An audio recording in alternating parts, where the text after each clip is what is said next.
the first Noel the angel did say. What's up? What's up, Beaners? That was our special super guest, Sam Lopez. Everybody clap for the Beaner Mom. Beaner Mom? You're the mom of the Beaners. I'm all of your moms. Yep. You're everybody's Mexican mama. I got ibuprofen in my bag. I like that song you were singing, Boo. The first Noel? Is that what that was? Is that your favorite Christmas song? Is that a Christmas song? No. It God, is. No. How would that be anyone's favorite Christmas My song? favorite Christmas song is O Little Town of Bethlehem. Thanks for letting us know you're white. Mine's is This Christmas, the black people version. Is there a white people version of that song? I've never heard of I'm white. sure there is a white person who sings that song. Of every black person's song, there's always a white version of that song. I'm sure the person who sings the white version of that song is a woman, though. Probably. It's not another man. Or like some kind of like or Ed Michael Sheeran Bublé. Type. Or Michael Bublé. He probably for sure sings He This Christmas. 100% sings So you see that what I'm song. saying? Yeah. But the type, the one I'm talking about like the motherfucking black joint, the Temptations joint, or Chris Brown. I like This Christmas. This Christmas, the fireside is blazing bright. We're caroling through the night. And this Christmas will be a very special Christmas for me. Grab a hand, take a hand. Yeah, black people are way better at stuff, huh, guys? Anyway, this is almost Christmas time where this is the last day of November. It's November 30th, Beaners. I hope you're going to have a good Christmas, bro. I hope you have a good Christmas. I hope you go see your family. Yeah. Fuck all the bullshit, bro. Go see your family. Go see your family. Everybody going to die. Everybody going to die. And not because of the virus. I mean, we all die. I don't know. We're all going to die one day. Don't know if you got the newsletter yet. But you're going to die anyway before this or not. So you might as well see your fucking family. Oh, but I don't want to kill them. They were going to die, bro. Well, they were going to die. See them within reason. You know, yeah, have you been acting ass? Yeah, practice safe social distancing, mask, maybe meet outside. Also, have obviously. you been up on you? Have you been acting ass? Have you been acting ass? Have you been going to these like underground clubs and stuff and dancing up on people, having sex with strangers? Yeah, if you've been doing all that shit, then yeah, bro, that's what we talk about when we say, but even to that person, go get a test. Be an adult. Go get a fucking test. And then go see your family, fool. Also, they have tests now where you can spit it in the cup. And that's way better than up the nose. And there's a lot of them that free. It just requires a little bit of effort, a little bit of work. So just go fucking do it. Like to the people who are acting ass, I'm not mad at you. I'm not judging the people going out and living their lives. No, I'm not judging. Because we don't judge. Because, I mean, we it's easier to judge the person who's going out and dancing at the clubs. But we don't judge the waitress who's at work. But she's just at risk as anybody else. Yeah, that's true. You know what I'm saying? So it's like, yo, do your best you can. What does she not? So that waitress isn't allowed to go see her fucking family for Christmas? Yeah, practice safe family just gatherings. Be the best you can, but go see them. Yeah. And don't act like that's going to kill them if you, or people going to see their family, oh, you're killing. Like, shut the fuck up, man. It's also interesting, like, the rules are so different. My grandparents live in, assisted living. And 2 weeks ago, they let us be inside with them. Yep. With masks on. I thought that was crazy. And but what they supposed to do? Just let them old people just sit there like it's prison? I mean, it basically is for them. That's what I'm saying. So it's like if you don't at least allow them visitors, bro. We talking about real straight up prison. Yeah, because it's like they're on they allow visitors in probation prison. and stuff. Because if they do leave for like over a day, like if my grandparents came to spend Christmas with us for the day and they came back, they would have to quarantine until they got test results. I've been in that little room. But the weird thing is, if they go out like just for half a day and come back that night, they don't have to quarantine at all. So who knows what? And you took your family to a restaurant. We took them to a restaurant. You took them shopping. They asked to get drinks. They touched stuff while they were out, didn't they? They did, but they wore their masks the whole time. I was very proud of them. But I'm saying they touched shit, didn't they? Oh, she touched shit. That's what I'm touched saying. all the stuff at Home Goods. Just know, she touched shit. She also touched her face, and she touched her she touched shit. She touched all of her stuff because you're a human being. I'm not mad at her. I'm just saying, like, what are we really talking about? Yeah, what are we gonna do here? What are we really talking about, man? All we can do just do the best you can. Do the best you can. Pray to whatever God you have. Pray to whatever fake God you have.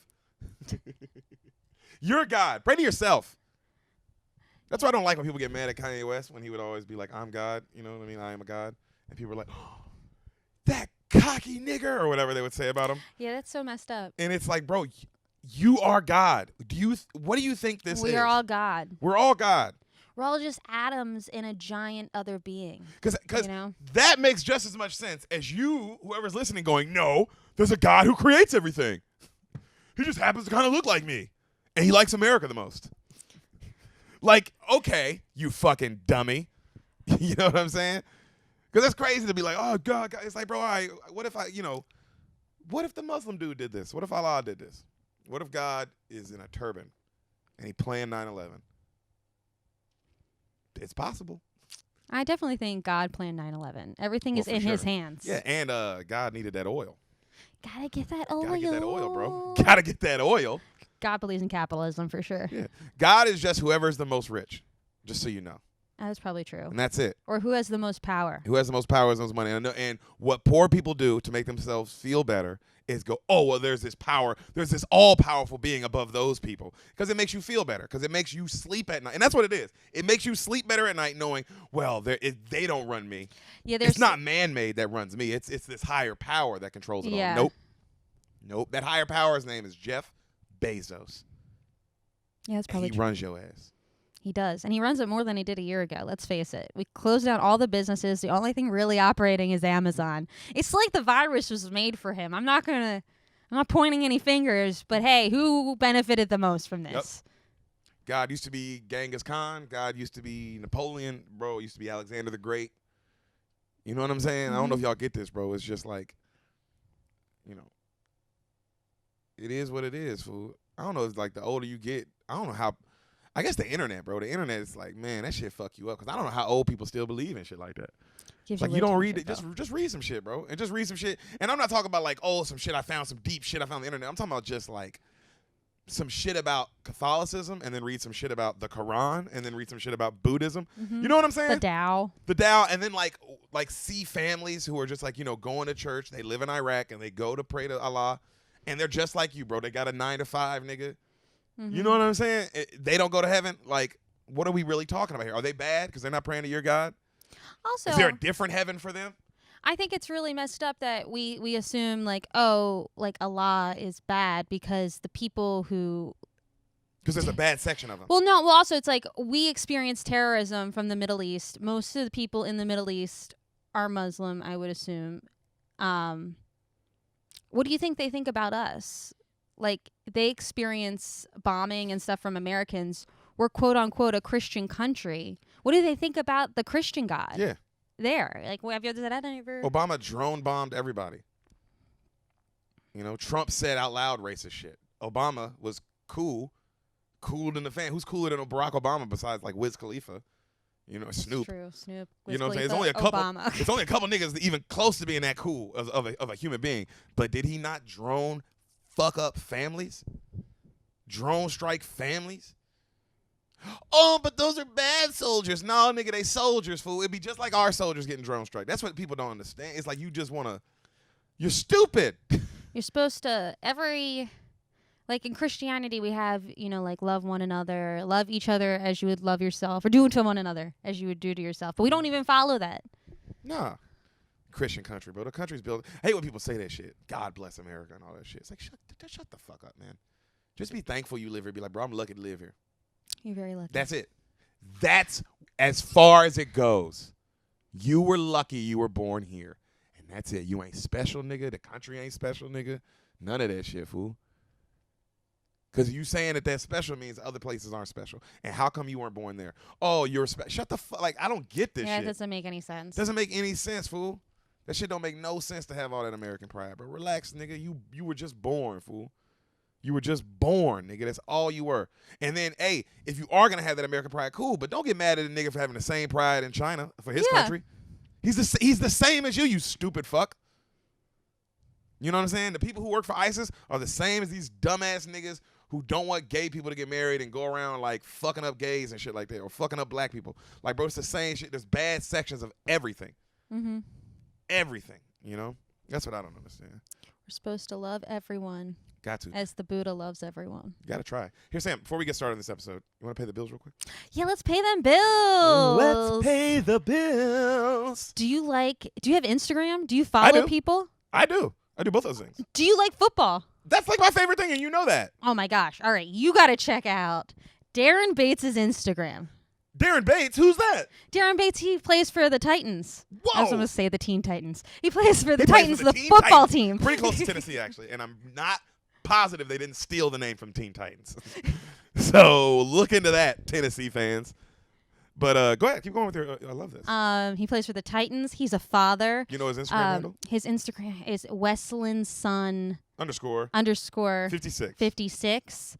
You're going to follow him and tell him what when you go send him a message? Follow him. Tell him the Bean sent you. That's goddamn right.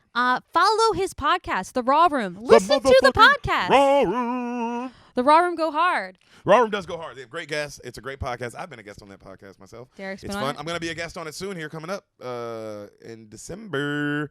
Oh, actually, to you guys, it's like in a couple days. But to us, it's still a little whiles away. But I'll be back on that podcast again. He has great guests. The Raw Room, YouTube, Spotify, iTunes. Subscribe, like, and subscribe. And show him some love. Tell him the Bean sent you. Yeah. And while we're talking about, hey, Beaners, everyone listening to this, like and subscribe this. Yes, please do. Leave a comment. You're listening right now. That's what I never understand. It's like you're literally listening right now. I know. I see the downloads. You're all over the place. If all of you would just leave a comment and leave a review, bro, it would change everything about this podcast. Change our lives. It would change our whole lives. More people would see the podcast. They would have to, because you're leaving comments, you're leaving reviews, and you're hitting the 5-star, you're rating it, you're putting it up on your Spotify. Like, that shit matters, bro. That shit fucking really helps. And we have enough listeners. I know we have enough listeners that if you guys just did that, if all of you just did it once, it would change everything. Or change our whole rating of the podcast. So show us some love, Beaners, man. We love you guys. We're going to keep putting them out for free for y'all. Going to keep giving you bonus content. Going to keep adding new ideas to the show. I have a whole... Do we have 3 episodes a week coming? Maybe. But that's going to be up to you guys. If you help me out, you show some love, you can make 3 episodes a week happen with a guest, and not just a movie. Different stuff. Just straight up interviews, straight up all kinds of stuff with big guests. Now, that's going to happen anyway. But if you just fucking help me, then it looks like we did it together, if that makes sense. We should. I mean, well, it is about you guys. It's about you. We have a lot of listeners that do give us lots of love. Oh, we love y'all. And we love you so much. And I love the people who don't do anything either, because I understand that. How many things do I listen to? I love this new 2 Chainz album. I haven't fucking told him. That's true. We've been listening to So Help Me God, his new album. Shout out to So Help Me God, new 2 Chainz album. Go listen if you haven't. See, now I'm showing some love.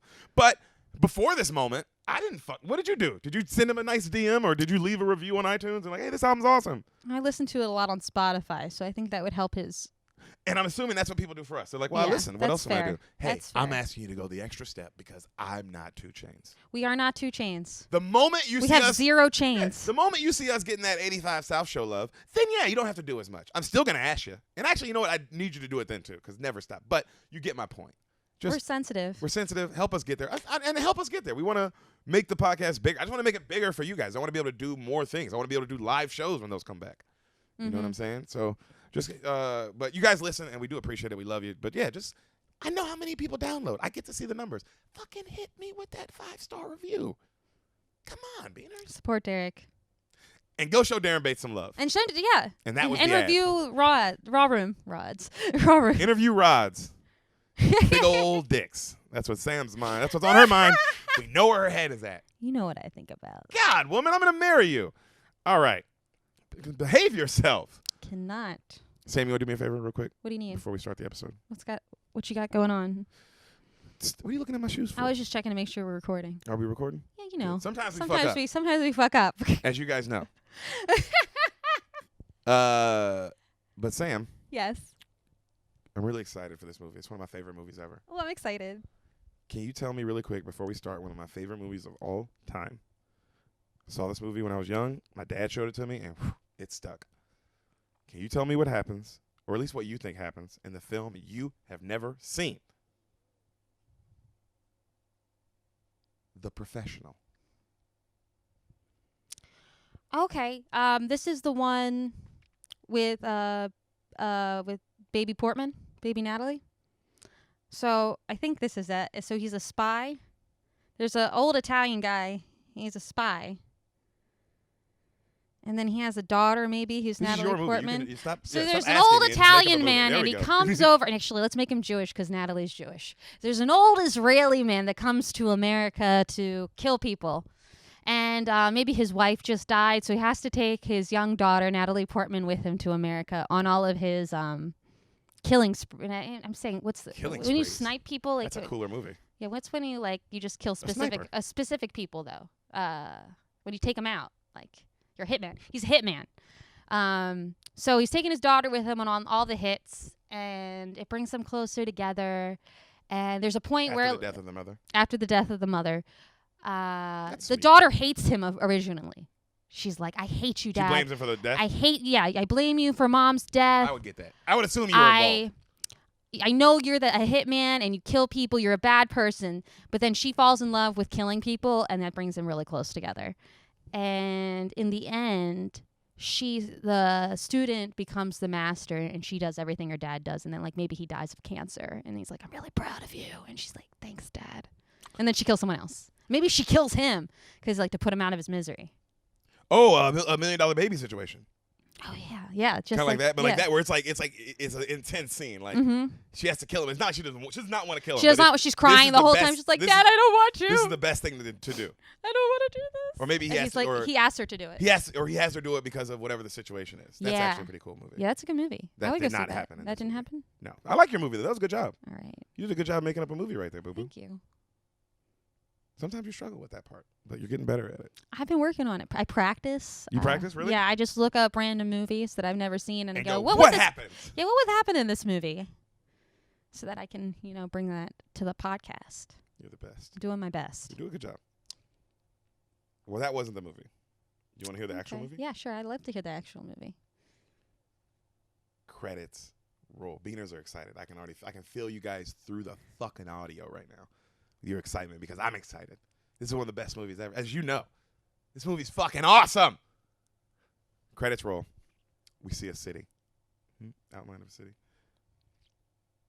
Leon, the professional. Mm-hmm. All right. We go into a little shop. Like the camera zooms into a little shop in Little Italy in the city, right? We're in New York. Okay. We see a dude drinking milk. He has really dope glasses, like those those glasses that are circle, but they're black though.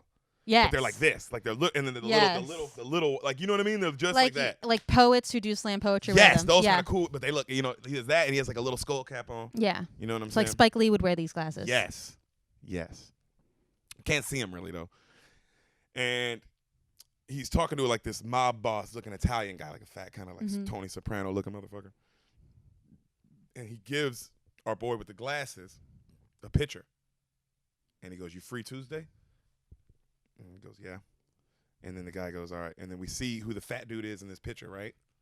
Like they zoom in on the picture, and the picture, like you zoom in on the picture in a movie, and the picture becomes like reality. Ooh, like yeah. One of those kind of shots. That's so that a nice happened, right? And the fat guy's in a fancy ass place, and there's drugs in the room, and he has a hot blonde in his bed, and one of his henchmen come up, right? So you see this the fat guy up in the hotel, like he has his henchmen and shit. Downstairs we see our boy with the glasses come up to a guy, put a gun right in his face, right? And the guy calls upstairs to his boss. He's like, "Hey, there's a guy down here who wants to talk to you." And the guy's like, "Is it serious?" And then you just hear pop, like a gun, right? And the guy's dead. And so he tells his henchman, "Hey, someone's coming up. He's fucking serious." Like, you know what I mean? Like, clearly this is serious, right? So they get all nervous and shit, and then the elevator comes up, and all of his henchmen go to the elevator, and the doors open, and it's just already a dead body in there, and no one else in there. And then someone climbed through the roof. Wait, so this is the guy with the glasses on? No. Who's the guy with the glasses? The guy who's dead. Is that the guy with the glasses on? You mean the lead of the movie? Okay, I was confused as to who was calling up. So who's the person calling up to the room? Like a henchman. Oh, just a random person. His boss. Okay. And he's like, "Hey, someone down here wants to talk to you." Okay. And then the guy goes, "Is he serious?" Okay. And he shoots him in the head. Okay. And then now the guy upstairs goes, "Oh, this guy's serious." All right. Okay, so you with me now? Mm-hmm. So elevator, guy comes up, dead body. They're like, "Oh shit!" Like, what the? He's not in here, but there's a dead body in here. Okay, like who is this guy? Right. So, the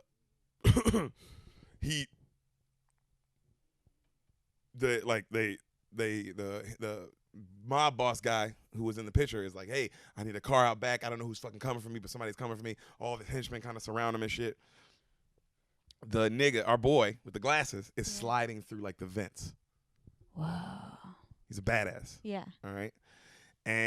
But everything is realistic. None of this is like it's some not Jason over the Bourne top. shit. No. It's like everything is 100%. Oh, a person could do all this. Yes. Okay. Okay.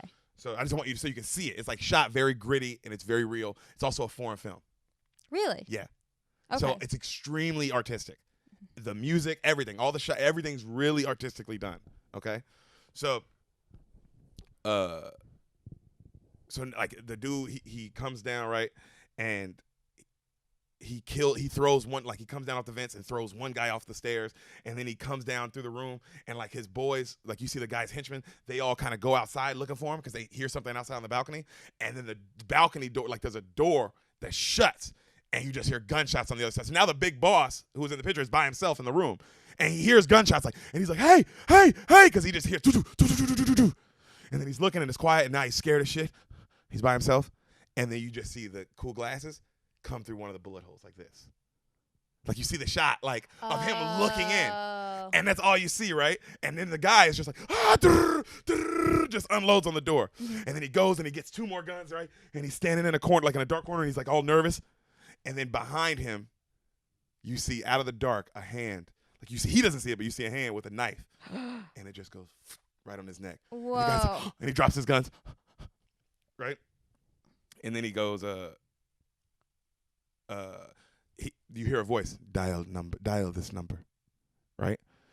And he looks at a sheet of paper, knife on his neck, and he calls a number, and then it's the mob boss from the beginning. He's like, hey, what's your fat ass doing in my town? I told you not to get in my town, right? And he's like, I'm sorry, I'm out of here. I promise, I'll be out of here. He goes, all right, put our mutual friend back on the phone. And he hands the phone back to the dude in the glasses, and then he tells him, make sure he understands, and then let him go. Hangs up. And so our boy with the glasses goes, do you understand? And the guy's like, I understand. And then you see slowly the knife come off his neck, and he just disappears. I'm telling you, this dude is a bad Who's ass. this actor? John Reno. Do I know him? Is he in other stuff? You ever seen Pink Panther? Mm-hmm. With Steve Martin? Yes, the new one. Yeah, the new one with Steve Martin and Beyonce I and saw all that. Yeah. The guy who was his number 2. Okay. He was also in Godzilla. You ever with Matthew Broderick? You ever see that Godzilla? I never saw that. Here, I'll show you a picture of this so you can see his face. Hold on, wait. Stay over there, woman. I'm not looking. She likes to cheat on this podcast. I don't know what that's about. What is there to cheat about? You already told me what the movie is. Yeah, but you're just a little cheater, though. This guy. Yeah, that guy. Lots of movies. And we're back. Sorry about that. Technical difficulty. I know that keeps happening. And look, bro, I don't know what to fucking tell you. We're trying. You know? You want to make sure that's plugged in all the way good? Yeah, okay. Snug that in. Beaners, we're trying our best, man. Sometimes shit happens and it's just fucking annoying. And it's, what are we supposed to do? Oh, that's Sam. All right, you ready? Okay. Fat stomach. Ready? We're back again. I'm Hello. ready again. I know yeah. All right, let's get the fucking episode going. What's the last thing you remember? I was showing you that John Reno, right? Yeah. I was showing you who he is. You're showing me who he was. And he just fucked up some people. He fucked up some people. So, he leaves. Mm-hmm. All right, and we meet our other lead of this. And you see these little legs dangling. All right, and the camera pans up, and you see a little cigarette in the hand, and you see 12 years old Miss Natalie Portman, the GOAT. I love Natalie. She's the best. She is the best, dude. Go watch her Hot Ones interview. It's if you want further proof. She can eat any hot sauce. And her stomach's tight as shit. Yeah, good for her. Good. She's got babies and stuff. And she graduated from Harvard. And she cut her hair for V for Vendetta. And she's one of the greatest actresses of our time. Yeah, not even close. Yeah, so ahead of everyone. Screw actresses, actors. Period. She's one of the top dogs. She's in there. She's in there. Bad bitch. And also 12-year-old, she looks exactly like how she looks now. Yeah, that makes sense. Right? And her acting ability, like this is also one of my favorite movies she's ever done, along with like V for Vendetta. Like that's how good this woman can act. That's cool. You look just like her too, because you're so pretty. Aw, you're too sweet. So I wish. She sees her, right? She's sitting on the steps, and she sees our boy coming up, the hitman, and she's like, "Hey!" And then she hides her cigarette, and he's like, "Why did you hide cigarette?" And then she's like, "Oh, the building's full of rats. Don't need my old man finding out." And she like brushes her eye, and she has a huge black eye. Oh. All right. And he's like, he doesn't say anything. He goes, what happened? She's like, "Oh, I fell off my bike." He doesn't say anything. He leaves. And she goes, "Hey, don't tell my dad, okay?" And he doesn't say anything. He just goes into his room. So his room is like this. Her apartment's like this. They're like catty corner. Yeah. Okay. Yeah. Exactly. Mm-hmm. So right then he goes in his room and closes the door, and then he looks out his peephole. Someone comes out of her apartment, and it's her father and these 2 guys. You don't see one guy. He's in a white suit, and he's turned around. He's got headphones in. And you see this other guy going, "Look, dude, tell the truth. Who is cutting our drugs? Your job is to hold our drugs, and when it leaves you, it's been cut up and like diluted somehow. So what the somebody's doing it. The guy's like, I don't know who's doing it. I don't know. I didn't do it. He's like, man, you're gonna make me disturb him, and he hates to be disturbed when he's listening to his music, which is the guy in the white suit. You haven't seen him yet. He's listening to music. He's listening to headphones in. Okay. All right. He's like, he does not like being interrupted when he's listening to his music. And the guy's like, I don't know, man. I don't know who's doing it. He's like, man, let me tell you, if he knows if you're lying, he has a sixth sense for that shit. And he's like, I'm telling the truth. And the guy's like, okay. Hey, Stan. That's the name of the guy in the white suit. Stan. He's like, and he's all nervous. He's like, I'm sorry, boss. I'm sorry. He said he didn't do it. And the guy takes out his headphones. Oh. He turns around. It's Gary fucking Oldman. Young Gary Oldman. This is 1994. And he's pissed. Just calm. Oh. He's a boss. Yeah. He's a boss. He's a boss. He's got to keep it chill. Oh. So he looks at Natalie Portman's father and he smells him. And he goes, I believe you. I believe you. From smell. And then he hugs him. What? I was going to say, that makes sense. It's like you would think people would excrete like a different smell if they were like under the stress of lying. I think you're maybe looking a little too deep into that. They said he knows. Okay. So maybe he's got a nose for it. So she hugs him and he goes, find out who's been cutting my drugs by noon tomorrow. And he leaves. And now the father is like, oh, fuck. Because that's just as scary, too. Because let's say you aren't doing it, right? Now that's like, well, you better find the fuck out. But also, if or you are doing it, you're really fucked. Yeah, because you have to have someone take the fall for you. Like, so you're fucked either way. Yeah, you're really screwed. You know what I mean? Which is like a good way to see if somebody's lying. It's like, oh, I'll give you a day. Find who it is then. Damn, that's a boss ass move right there. So he says that, right, and his boys leave, right? And then Leon is still watching through the peephole. Okay. All right, he's just watching all this. And then you see Natalie sitting there looking at her dad, and the father comes up, hey, what'd I tell you about smoking cigarettes? Get in the house. And he smacks the shit out of her. Aww. Right? And she runs inside. So cut back to Leon. He plugs up his peephole so nobody can see it. Like if anybody wanted to look in, you couldn't. He plugs up his peephole, and then he goes and he like into his apartment, and he starts like he takes off his coat, full arsenal under his coat. Oh wow, he's got like the whole every gun, every knife, everything you can think on of. his legs. Right. Cool. And he's just also I love he wears these high water pants, so the whole time you see his white socks. Because he's just a nerdy looking kind of Italian guy. You know what I mean? Like a real hitman. Like, oh, you would never suspect that's a hitman. Yeah. You know what I'm saying? So his place is empty. He's got like one little plant, right? He showers, he drinks. He only drinks milk. He drinks his milk. Ew. And he irons his clothes. He tends to his plants. He doesn't say anything, right? And then he cuts off all his lights, and then he sleeps I love this. He sleeps in a chair next to the door with the gun like this. So he doesn't have a bed in the house? He does, but he sleeps. He's a hitman. Yeah. So he sleeps literally, like if that was the door, this door right here, if you're the door, right? Yeah. If Sam's the door, I'm in a chair next to the door like this, gun in hand, and I sleep like this. Well, then why even have a bed? You might as well just save the money. Well, he's in a little apartment. Maybe it came with. I don't know. I would just buy a good recliner. Like what? Well, no. The point is, you don't want to fall asleep. Oh, okay. Yeah. Okay. Yeah. Right. You're saying. So he never sleeps.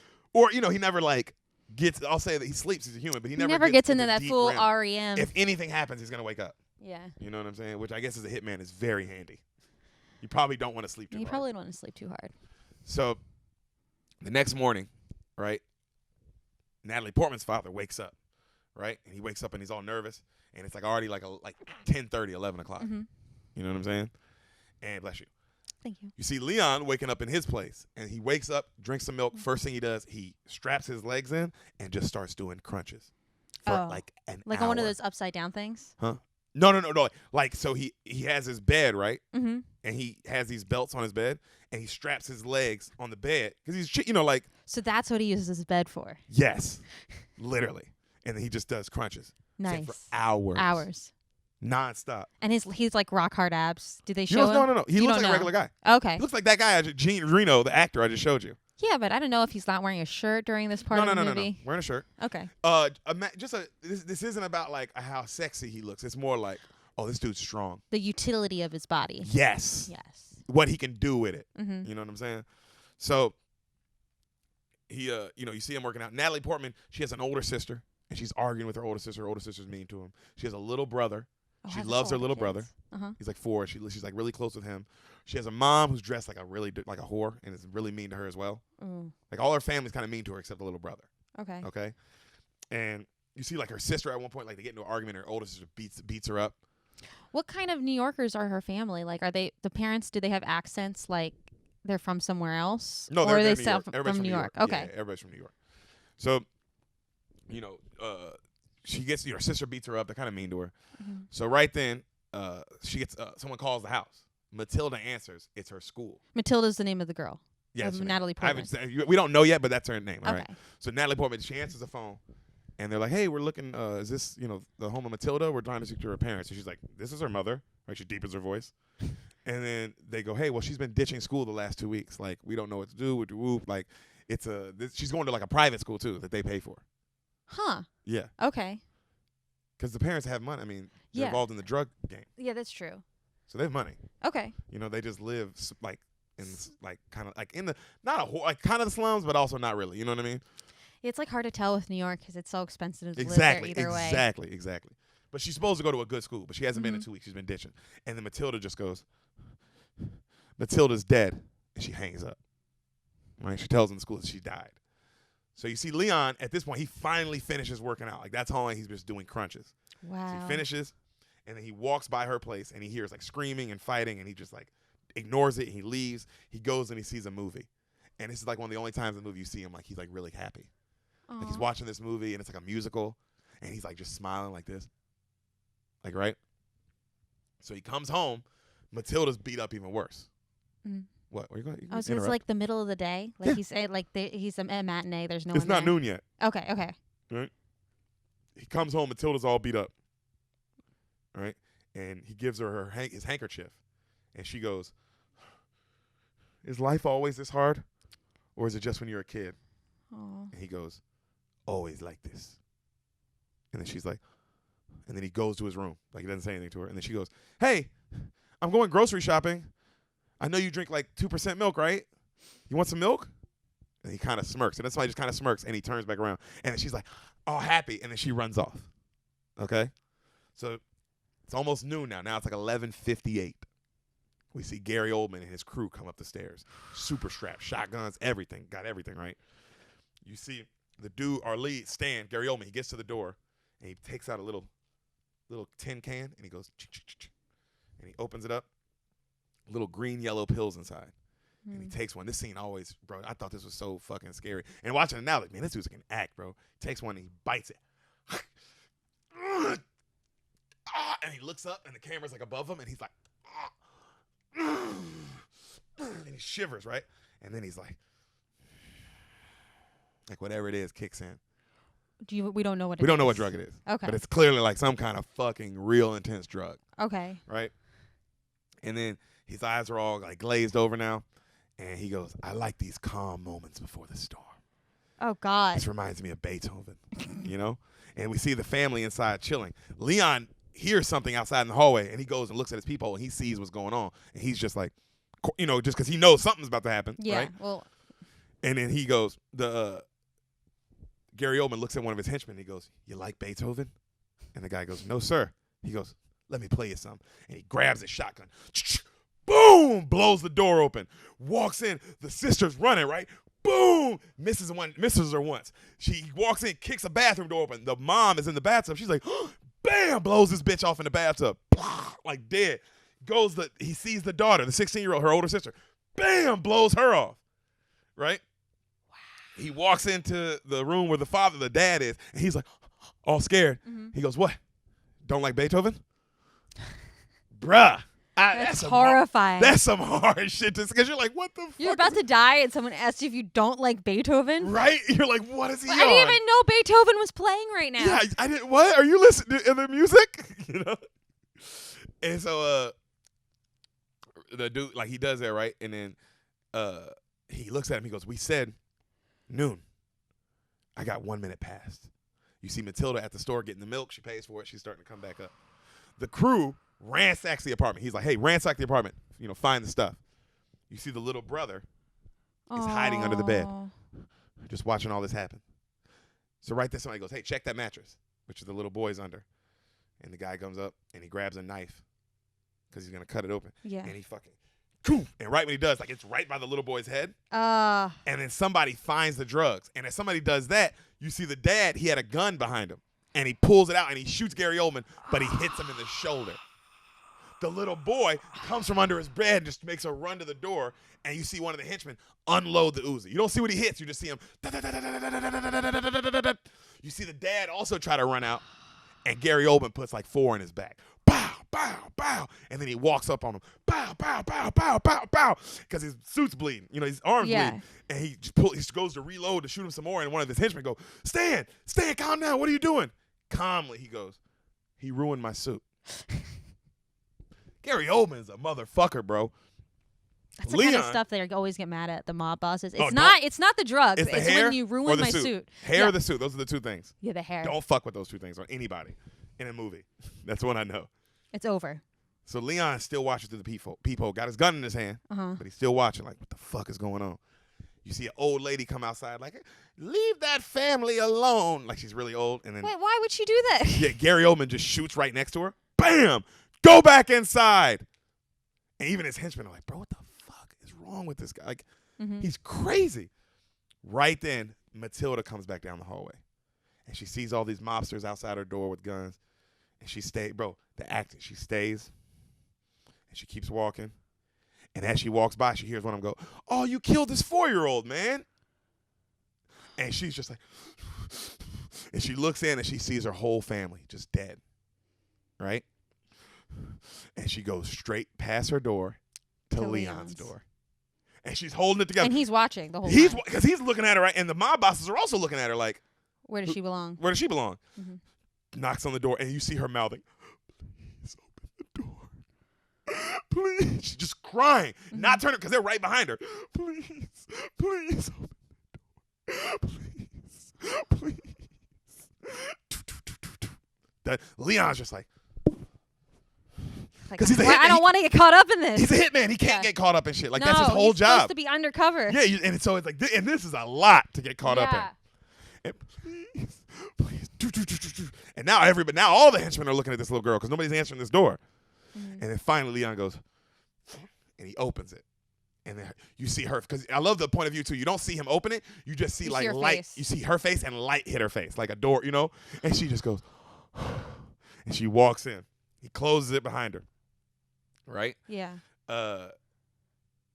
So they find out while they're still, the henchmen are still going through the house. They find a family photo. They see, hey, there's a kid missing. There's one more girl. One of the henchmen, the guy who saw her go in the house, he because he's the only one who saw her face, kind of puts it together like, And then he walks up to the door, and he's about to knock, and Leon's already got the gun, and he's like moving it to wherever the guy's head is. Yeah. You know what I mean? Like, well, here we go. Yeah. And then right when the guy's about to knock, Matilda cuts on cartoons.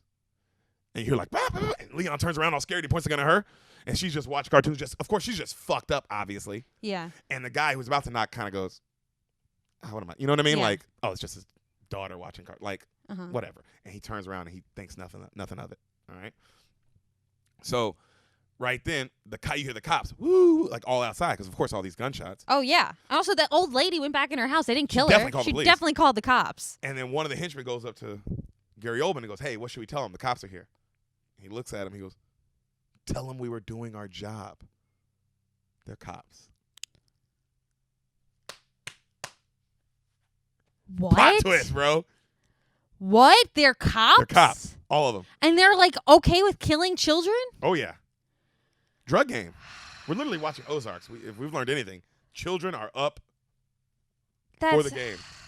And this is why we need police reform. And this movie from 1994. This movie, 94. Is any judge, if we need police reform, this is it. You're absolutely right, boo. So Leon, he goes, what's your name? And she's like, Matilda. He goes, sorry about your father. And she goes, I would have done it myself if I was older. And he goes, your mother then. Not my mother.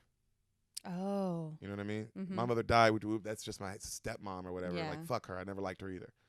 And he goes, not even your sister? And she goes, half sister, and not the good half. Right? And then she starts crying. She's bawling, crying, though. And he goes, well, then why you cry if you don't care about your family? She goes, my little brother, okay? He was 4 years old. He didn't deserve that. He didn't do anything. He didn't do anything. I loved him, right? And then she goes, I was more of a mother to him than that pig ever was. And then he goes, hey, don't talk about pigs that way. Pigs are much nicer than people. And then she goes, what are you talking about? He goes, I have one in my kitchen right now. I have a little piggy. She goes, no, you don't. I was just in your kitchen. There's nothing in there. He goes, yes, I do. And he walks off and he goes to the kitchen. And then he goes, Piggy, where are you? And she's looking like, what the fuck? And then he comes back and he has a little pig oven mitt. Hi, Matilda. And then she can't help herself. She laughs. She goes, hi, Piggy. Because she's 12. Yeah. She smiles. And she goes, what's your name? And he goes, Leon. And he takes a drink of milk. And she goes, that's a cute name. And he goes, coughs up all his mix anyway, right? And he goes, well, do you have anywhere to go? She goes, no. I have nowhere to go. I have nobody. Everybody I know just died. And then right then he has a briefcase on the table. She opens it up. And, of course, it's full of just cash. Guns. Oh, guns. Guns everywhere, right? And she goes, holy shit. He goes, don't touch, right? And she goes, what do you do for a living? I'm a cleaner. So you're a hitman? Yes. She goes, cool. Cool. And then when she said that, he looks at her, and then they just lock eyes for a minute, like, because he just wasn't expecting her to say that, you know? Well, I mean, her dad steals drugs from fake mafia cop people. I mean, what does she expect? I mean, of course she would think that's cool. Like, you're in this world. It's better than, there's not, unless there's also, no other cooler answer. There's also something cool, I think, the idea of being a hitman and, like, the freedom. Like, as a child, like, you live under these parents who hate you. But being a hitman, you would, in your mind, would be like, oh, he has the freedom to go do what he wants, be who he wants, be invisible, kill people. Yep. That is cool. Yeah. It's a lonely life because you can't ever have anyone. No, yeah. Because that is the only thing. You can never have anyone close to you. That's the whole point of being a hitman. Because it leads to problems. So she goes, do you clean anyone? And he goes, no women, no kids. That's the rules. And then she goes, well, how much to get all those guys killed who just killed my brother? And he goes, $5,000 a head. That's what I charge. And she goes, I don't have that. Well, how about this? I work for you, and you teach me to clean. And in exchange, I'll take care of you. Do all your shopping, clean all your plates, clean all your clothes. Like, I'll do all that stuff. She goes, deal? And he looks at her. He goes, no deal. And then he puts her to bed. It's nighttime. And she goes, oh, Leon, you've been so great to me. And she grabs his hand and she holds it. She's like, good night. And he kind of just looks at her. He lets go of her hand. He goes and he sits in his chair like he's going to sleep, right? Hits the lights. Time passes. Lights come back on. He grabs his gun, puts the silencer on, goes right up to her, puts the gun to her head, and just goes.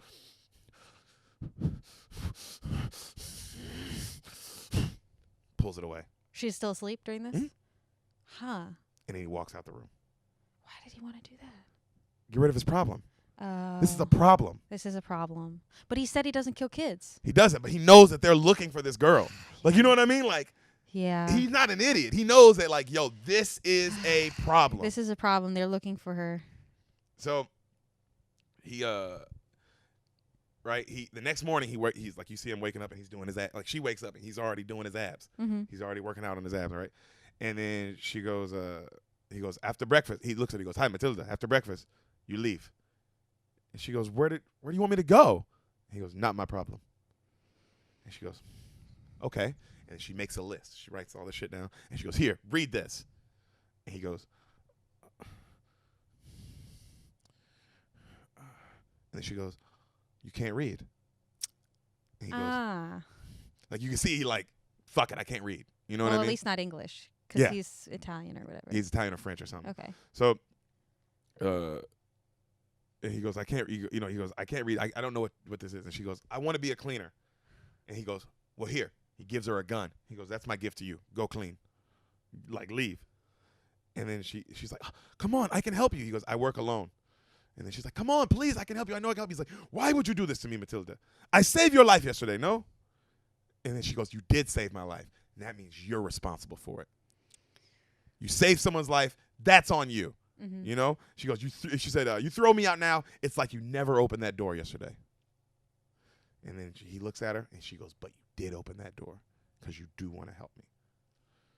And if you don't help me, I'll die tonight. Leon, I don't want to die tonight. And then he goes, little girl, you can't be a cleaner. Mm-hmm. It's not for you. You just can't do it. And she goes, oh? She grabs the gun, walks to the window, and just goes, pow, pow, pow, pow, pow, pow. And just looks at him. And he's like, and she goes, how's that? Did she kill people? No, but she could have. She might have. Who knows? Yeah. She just shot out the window like a crazy person. Uh-huh. And he goes, cut to them having to move all their shit now, and they're escaping out of that place. Oh, because wow. obviously she just unloaded. Yeah. You know what I mean? Gosh. And he looks Matilda. At it. He goes, hey, never do that again, okay? You do that again, I break your head. She goes, okay. He goes, I don't work like that. Not professional. She goes, okay. These are the rules. You don't ever do that. You do what I say. You follow me, and that's what happens. She goes, okay. And stop saying okay. And she goes, okay. He's like, ah! And then they keep walking, right? So they go to a hotel. She's super smart. He can't read or write. So she does all the talking to get them a room. Okay. And, like, he's looking at her like, damn, that was convenient. That was convenient, exactly. I mean, we wouldn't be in this situation if she hadn't shot out the window. Shot the fucking window. But it is nice to have someone who can read and write around. So Leon goes in the room and he checks every inch because he's a hitman. So, he has to know every single fucking detail of the room. And then he looks at her and he goes, how old are you? And she goes, 18. And he's like, you look younger. And she goes, Leon, teach me to be you. And he goes, you're not ready. She's like, I can learn the basics. Just teach me the theory. Just teach me the theory of this. Mm-hmm. He looks at her. Okay. He goes and he sees his mob boss. You know, the one from the beginning? Yeah. And he gets a rifle from him. And the mob boss goes, why do you need this? This is for beginners. You don't need this beginner's ass rifle. And he's like, for training. He's like, all right. Here you go, right? So he takes it to her and he goes, in this case, this is a rifle. A rifle. This is the first weapon you're going to learn how to use. She goes, okay. He goes, the closer you get to your client means the more professional you are. Mm. You know? He said, that's why we start with this. Because it's a faraway shot. Mm-hmm. He said, the last thing we're going to learn is the knife. Oh, the knife. That's as close as you can get. That is as close as you can get. And she goes, okay. And he goes, all right, position. And they go up to a motherfucking roof, a rooftop in New York. Like that type of shit. And they walk up on that bitch and they set down the towel, open up the rifle, and he starts telling her all the shit he needs to know. Like all the shit, like how to fucking do it. How to clean the barrels, everything, all right? that stuff. Yeah, goes, load it. Now we practice. And she goes, for real? He goes, that's the only way to learn. And then she goes, well, who should I hit? He goes, anyone. Just no women, no kids. This movie is turned up, isn't it? I mean, how else you going to learn? It is one of those things. It's like stand-up. It's like, hey, there's only one way to do it. Yeah, but like New York streets are so busy. How do you not hit a woman or kids? Like that's a lot of the majority of people out there. There's only one way to learn. There's only one way to practice not hitting women and kids. Okay. Why don't they start with hitting cans, from far away distance? What? Because a can ain't a person. What about those watermelons like in Ozark? Not a person though. You can say because this is like, hey, you want to do this? This is what it is. Okay. And you got to also because I think also this is me putting it on this. I think it's not about aim. This is like. You need to turn off whatever it is that makes you a human. Yeah, and values human life. Cut it off. Yeah. And that's why I was like, well, the only one way to learn how to do that, kill people. I mean, that's what makes this movie cool because it's like so sweet yet so dark. Wow. And that's why it's clearly a foreign film too because you're like, oh, that's such a. Yeah, it's not an American thing to do. That concept is way deep. Yeah. Also, you'll see. I mean, as we keep going, the pedophilia vibe in this movie. We're not the pedophilia vibe, but the sexuality between the two of them? Between the two of them is insane. Really? Wait till we keep going. But wow. you already feel it now. Because she's so sexualized, how she looks. But you get it because of how her mom dresses, and it's like, oh, that does make sense, right? Yeah. But man, the acting of this little girl, and she is 12 years old in real life, in Natalie Portman, in this scene, or in these scenes, and she is flirting with this man. Yeah. You feel it. Wow. So it's like that, it's just touching on it? Oh, yeah. But you feel it. You watch it. You feel it. No, you watch it. It's not full on where it's disturbing, but enough where you're like, Exactly. So, also let you know the talent that this woman had at 12 years old. That is crazy. That's a lot. To tell a 12-year-old, hey, I need you to be sexual, but not like to the point where it ruins the, like, you know what I mean? I need it just to be a layer. Yeah. And for her to understand that and be able to deliver that. Yeah, I guess also you're probably, if you ask a little girl to act like, hey, act like you were attracted to this man. Attracted to, not crazy, but yeah, you're somewhat sexually attracted. But also it would come off across that way, like it's not a huge ask for a little girl to act that way, because it's not like you're asking her to do like, oh, like you're attracted, but you're not going to make the move. He's got to do the thing where he shows that he's slightly interested, but he's not going to make. I think it's harder on his part because he's doing the pedophilia part. Because the little girls find older men attractive all the time. That is true. That is actually true. But God, for her to do it so subtly is like, wow. Just her acting ability. But you're 100% right. She's probably easier to get there. Not easy to act it out. I'm not discrediting her acting at all. No, I heard I feel you. I feel what you're saying. Of like, to get there mentally, you know. So she sees a jogger, and she's like, can I do him? And he's like, that's fine.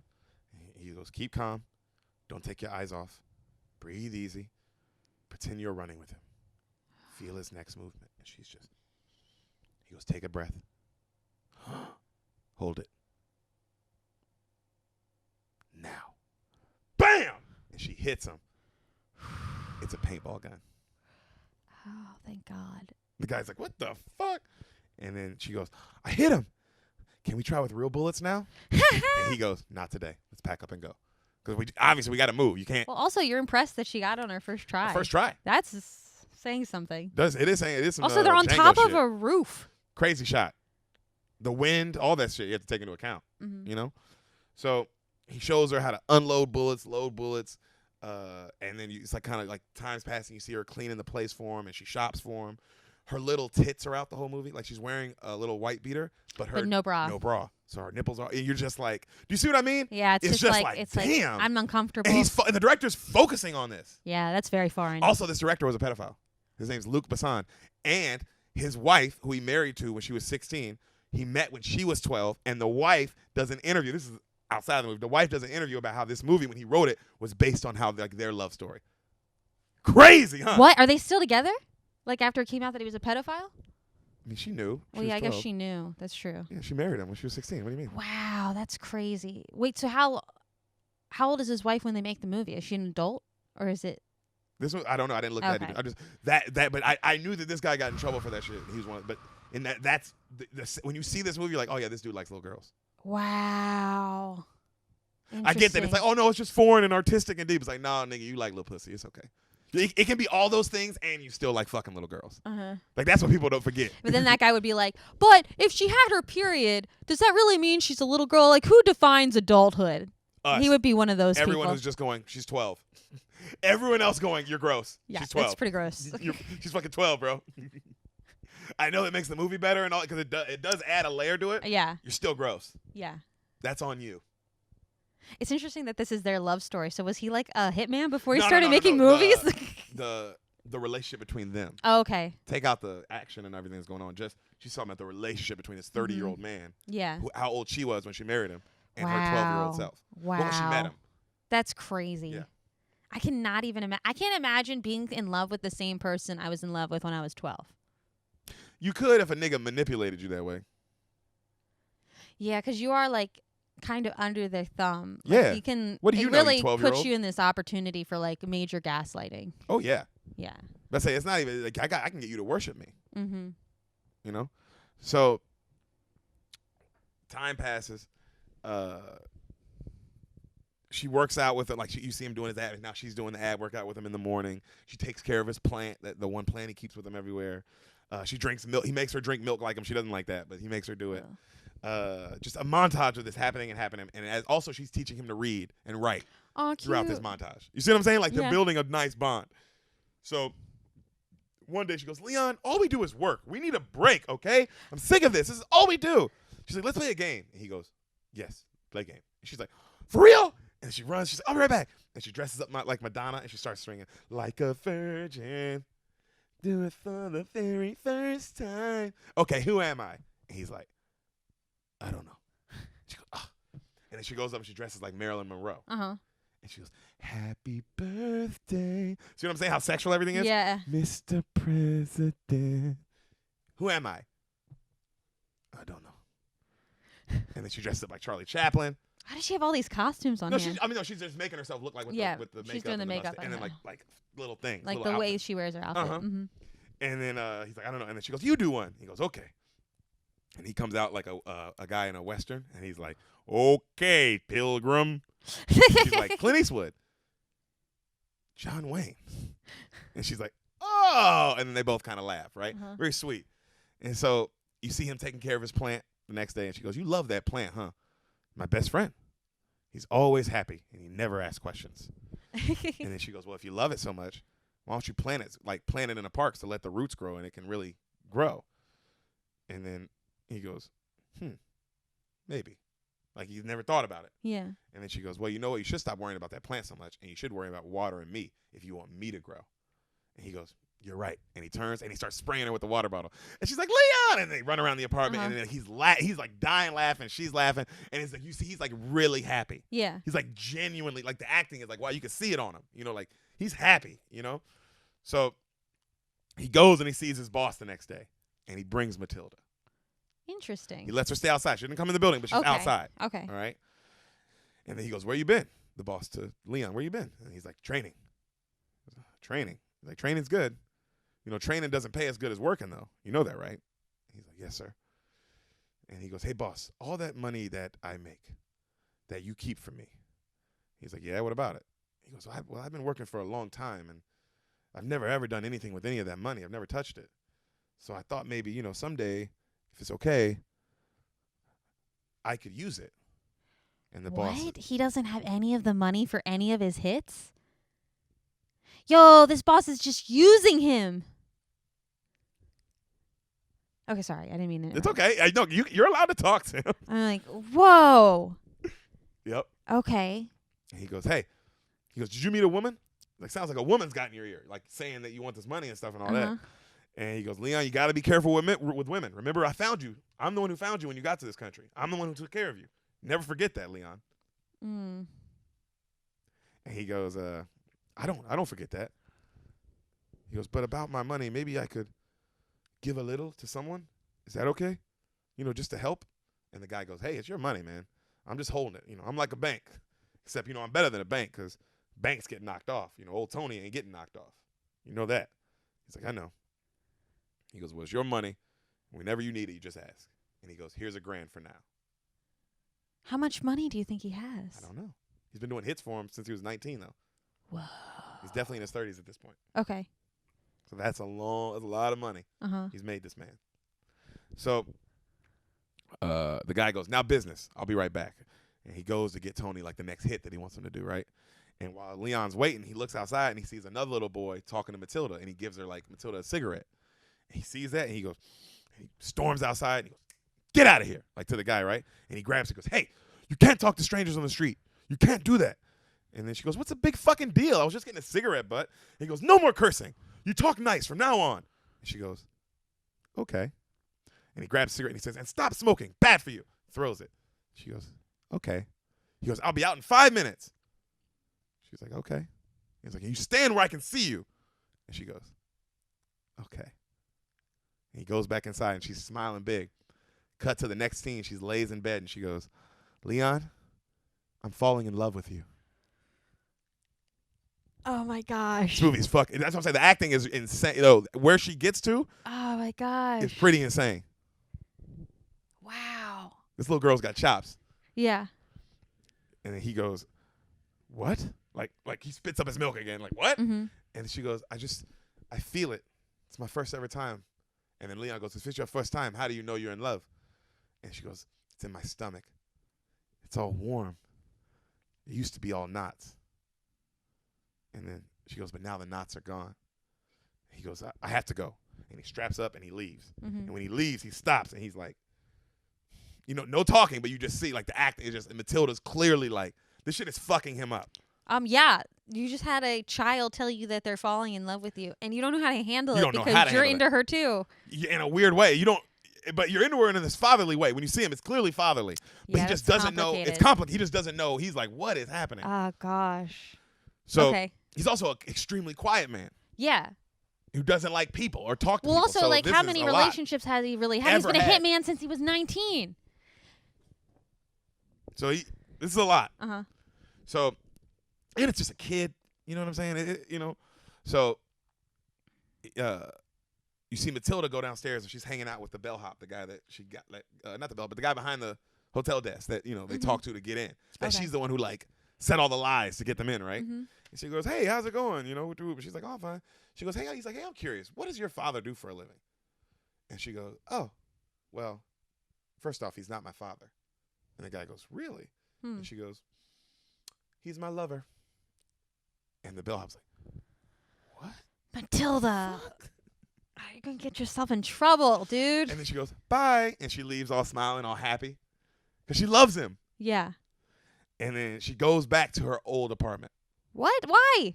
And she sneaks past because there's crime tape everywhere, obviously. And she sneaks past it all.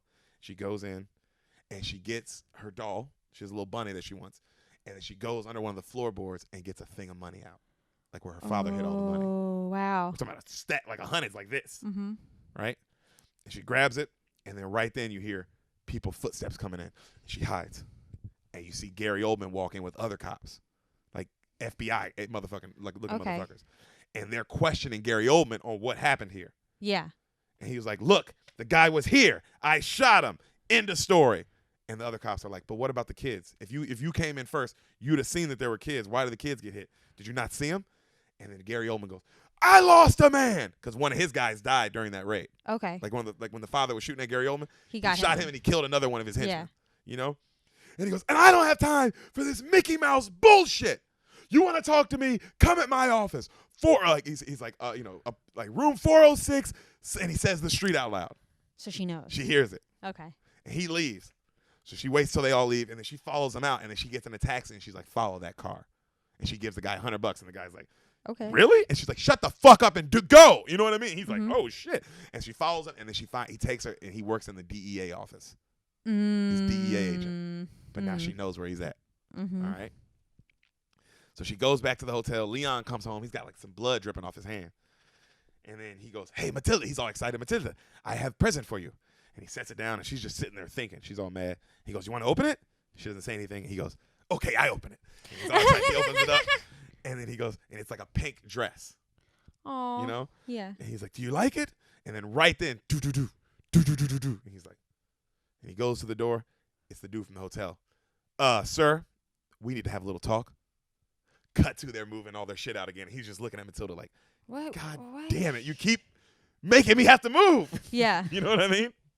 So now they have to move to another place. Mm-hmm. All right? He gets there. He showers. What? So if the guy the mob boss that holds all his money, does he pay for their living expenses though? Yeah. Okay.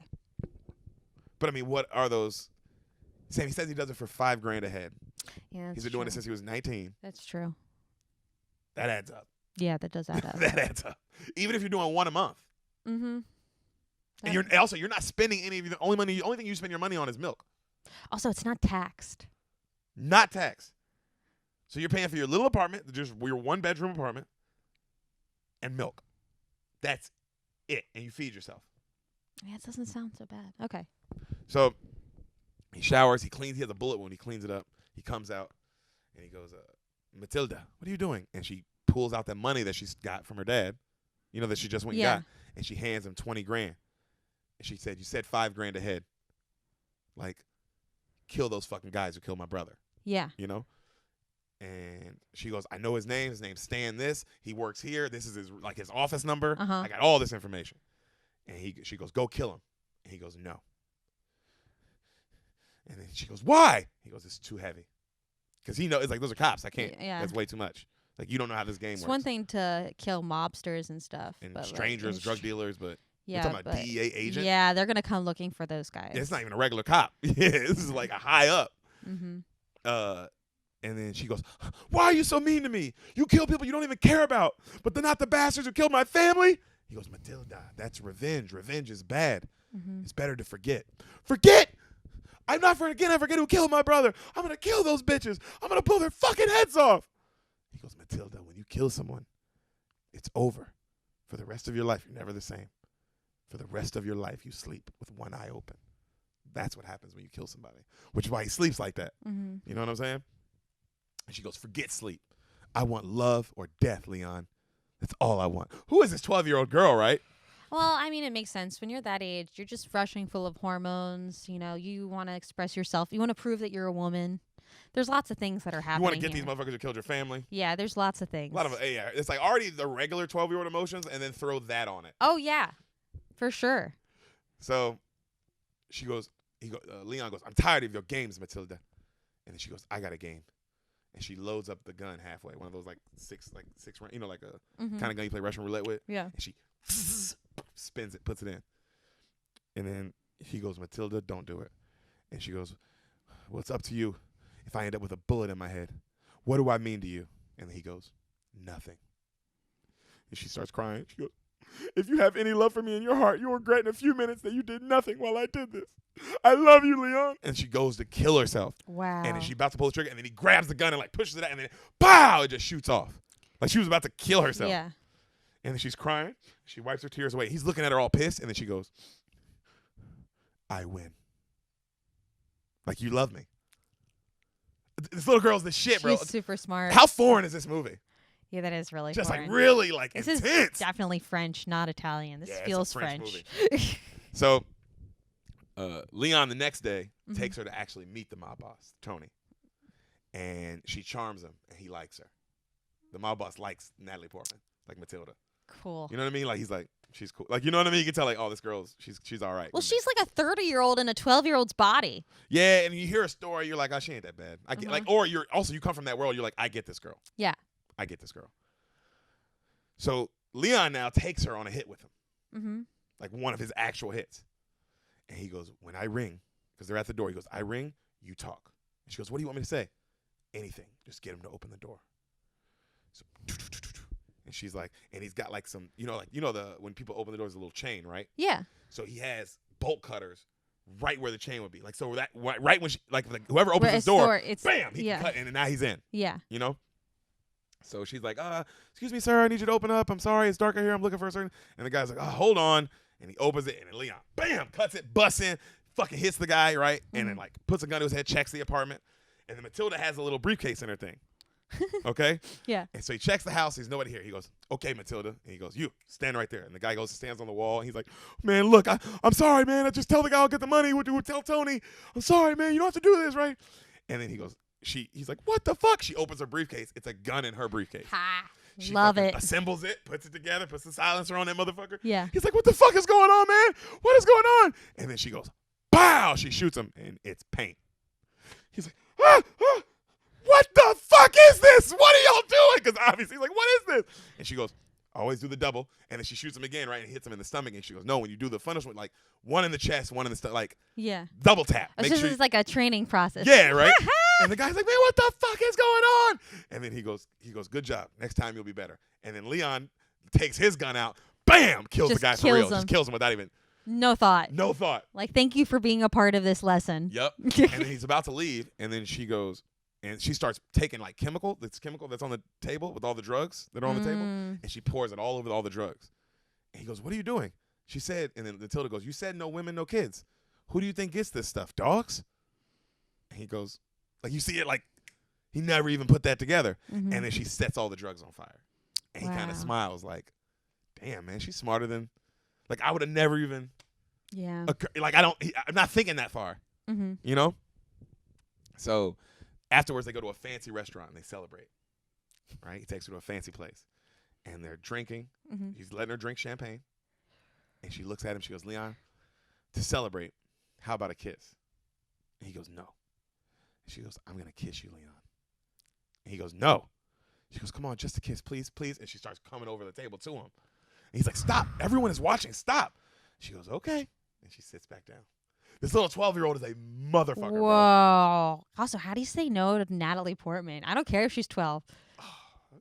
I don't know. Everyone watching. It would be very complicated feelings going Everyone through your watching body. it would be, I get that. All the people watching would be like, yo, hey. Even if we are going to do this, chill. Wait till we're in the hotel room. My God, lady. Jesus Christ. So she's drinking champagne, and then she looks at him. She goes, "You don't believe I'm in love with you, do you, Leon?" And he goes, "Drop it." Right? And she just smiles. And then a montage of them doing so many hits together. Nice. Just hit after hit. And after are they all hit like after how hit. it was where she's with the paint? Or is it she's actually killing him? We don't know. So you just see the shot of them busting in door after door after just doing that same routine over and over, right? Also, like, who's going to not open up the door to a 12-year-old? You're like, this is fine. So they go to another door, and then the guy goes, like, she sir, sorry, can you come open the door? And the guy goes, hold on 1 second. And then Leon goes, and he grabs her and he like spins out the way, and the guy, whoever's inside, just starts unloading on the door. Whoa. You don't think you're gonna get me, motherfucker, huh? With some little girl? Whoa! How did he know? Because some people are just like eventually you're gonna run into another you. Yeah, like that's somebody true. who's just as prepared. Like, yeah, man, I don't. Whatever's going on, it ain't no. Also, you know someone's coming for you if there's a hitman after you. Yep, you know something. You already know. You know something's up. So, and then she goes, "Oh my God!" She goes, "What should we do?" And then he pulls out a hand grenade, right? And he fucking throws it in. He goes, "We got to do the ring trick." And he pulls out a hand grenade and he throws it in. Bam! The guy blows up. Yeah. And then she goes, like, she's like this, like she can't believe it. And then he opens up his hand and it's the ring to the hand grenade. And he goes, "The ring trick." And she's like, oh, like, okay. Like if the guns don't work, you can just blow a motherfucker up. That's one way to get it done. Like, just like, oh, there's other ways to do this. Yeah. So they go see the boss again, Big Tony. And it's just Leon. Okay. And Leon says, "Tony, if something happens to me someday, I thought about all my money that you keep for me. Do you remember the girl that came with me the other day, Tony?" He's like, "Yeah, of course I do. Her name is Matilda.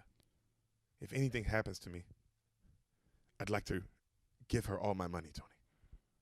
Aww. And Tony's like, "You can count on me, Leon. I got you." Aww. So Leon goes on, he comes home, and he tells her, "Hey, I'm about to go on, I got to go to work." And she's like, "I'll come with you." He goes, "No, I need to be alone this time." And she's all pissed, like, "Oh!" And he leaves. He's going to go take care of her revenge. So while he leaves, she gets mad, and then she goes and puts on the Leon glasses, the cool glasses, and she puts on a little skull cap like him. Okay. You know what I mean? And she goes to where Gary Oldman works herself. She has a food delivery, special delivery, for Gary Oldman. And the guy's like, "Oh," doesn't even, of course they don't think twice. It's a little girl. They're not thinking twice about it. They send her right up. So she sees him. Although she's dressed like a hitman, she has a skull cap on and creepy sunglasses. No, the cap is like literally like not pulled down to your face. I know, but she's like, what little girl is wearing a skull cap and like these dark out sunglasses? When you see it, so Leon's is also a cute looking little cap. Okay. Hers is also a cute looking little cap. Like she does it just to look like him. Yeah. His glasses are cool. Like he looks cool. Yeah. Like it doesn't like when you see the cap, you'll see exactly what I mean. Like, oh, it just looks like something like a cute anybody would wear. Okay. It's like one of those really nice ones. Like a beanie. Like looks like a little beanie or like a little French cap, like those little French ones. Oh. Those little baguette looking thing, You it's like something like that. What's that? You know what kind of hat I'm talking about? I know what you're talking about, but I can't remember what it's called now. But it's like that. Like it's way more style than anything else. Okay. Okay. So she has, but like she looks. The point she looks like Leon now, like that, because like you tell, it's like that's who she wants to be. So she sees Gary Oldman, and Gary Oldman goes into the bathroom. She follows him in the bathroom. She sees the last stall at the end of the bathroom closed. She's got the food, and she walks up to the stall, and she's about to pull something out the food, and then the door to the bathroom closes.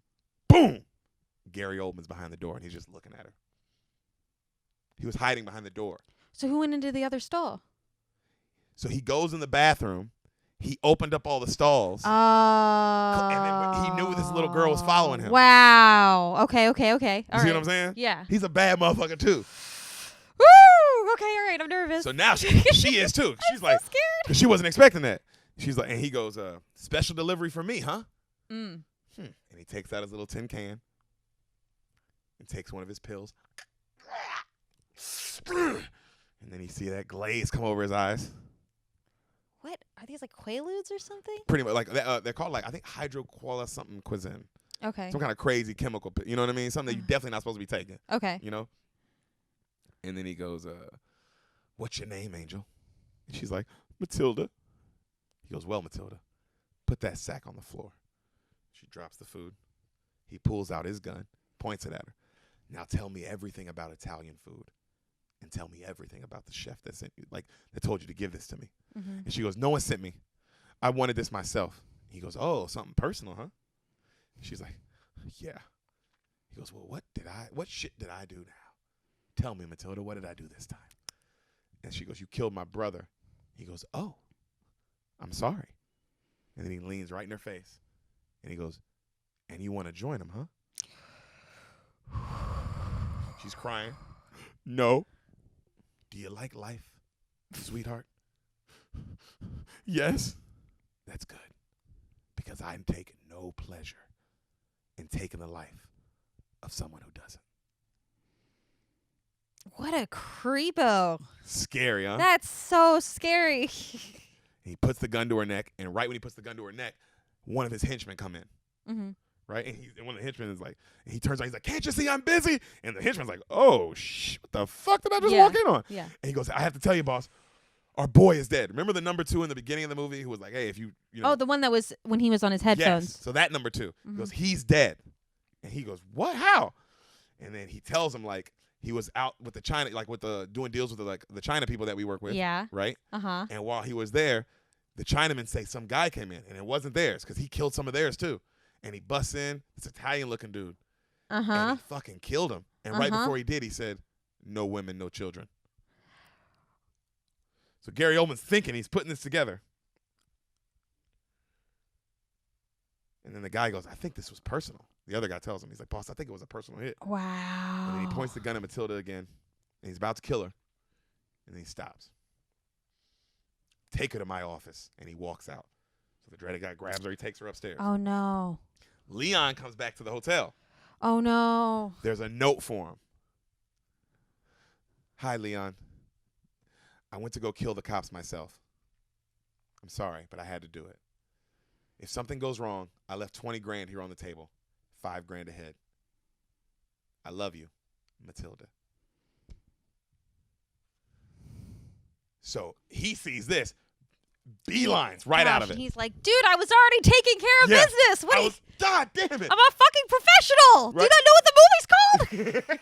So he goes right to the precinct. Uh-huh. He knocks out one cop who's right at the door, right? Knocks out another cop. Goes upstairs, right to the office, kills the 2 cops watching her. Bam, bam. No. And she's like, Leon. And she runs up and she hugs him. Let's go. And they walk right out. Like, well, where's Gary Oldman? Huh? Where's Gary Oldman during all this? He wasn't in the office at that time. Okay, all right. And they literally just walk out. They walk right out, get right in the taxi, and they leave. And they got to find a new place to live now. So they get home, and then she puts on that dress that he bought her that one day. And she has all this makeup on. And she's like, do you like it? Yes. What kind of dress is it? Is it a little pink flower-looking dress? Is it meant for a child, or is it a woman's dress? Woman's dress. Okay. But he wouldn't know any better. No, I'm just trying to get a visual of what she looks like. Mm-hmm. Is she like made to look like a woman? That's why she has all the makeup on and shit. Yeah. And she's like, do you like it? And he's like, yes. And she goes, say it. I like it. She's like, and it just makes her like light up, right? Mm-hmm. And then she goes, you know, Leon, a girl's first time is really important. His eyes get big. And she goes, a lot of girls I talk to, they hate their first experience. But they didn't love the guy. I want to like it my first time. And she grabs him. And he's like, Matilda, no. She's like, why not? I just can't. Do you love someone else? No. Well, I'm sick of watching you sleep in that chair. Tonight we're going to share a bed. Matilda, I don't think it's a good idea. Just do what I say. And she grabs him and she walks him into the bedroom and she lays him down in the bed. Just relax, because he's never laid in a bed. Yeah, but, I mean, all these cops are going to come after him. He needs to sit in the chair and watch the door. So she lays next to him all cuddled up, and they go to sleep. She's like, I love you, Leon. Good night. Night. Lights go out. All right? Yeah. You see Tony. He's celebrating a birthday with his family in his little restaurant. Gary Oldman busts in. All of his henchmen. Tony sends his family away, right? Like, go. Tony's the mob boss, yeah. Right? Okay. So go do something, go in the back, whatever. His family leaves. Henchmen all surround him, right? And Gary Oldman's looking at him. He goes, my man was killed on, he goes, he puts a gun on the table and he goes, I have respect for you, Tony. You know that. I respect you. I respect your business. Ooh. I never bother you. You killed people for us in the past. We appreciate it. That's why today is going to be really hard, Tony. excuse my man. He's trying to calm himself. He goes, but my man was killed on your turf. The chinks say the hitman was this Italian type. Ring any bells? Mm-hmm. And then, wouldn't you know it, Tony, a few hours later, a 12-year-old comes to my station, armed to the teeth. And you know who came and got her? The very same Italian hitman. Tony's eyes get big. He goes, Tony, I'm dying to meet him. Cut 2. Leon wakes up like in a cold sweat, like, because he was in a deep sleep, you know? And she's like, relax, it's fine. She's like, you didn't do it. He goes, he's looking around. She's like, you just slept well. You're fine. Matthew? Matthew,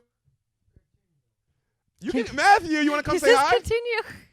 Matthew's just snuck in the room, everybody. He is Sam's brother. Matthew, you want to come say hi real quick? He's being a little sneaky mister. Oh, I guess he left. Matthew? Oh, he left. He was told by his mother to not come down here, but he still comes down here because he's our boy. Also, he likes movies. He likes movies. He's the real beaner. He'll come down and he'll wait, right? And he'll go, I'm being patient. He'll say that to me like, hey, I'm being patient right now. Just want you to being patient. Put that down in your knowledge that I'm waiting for you being patient. So wrap it the fuck up. So, wait, what's the last thing I just said?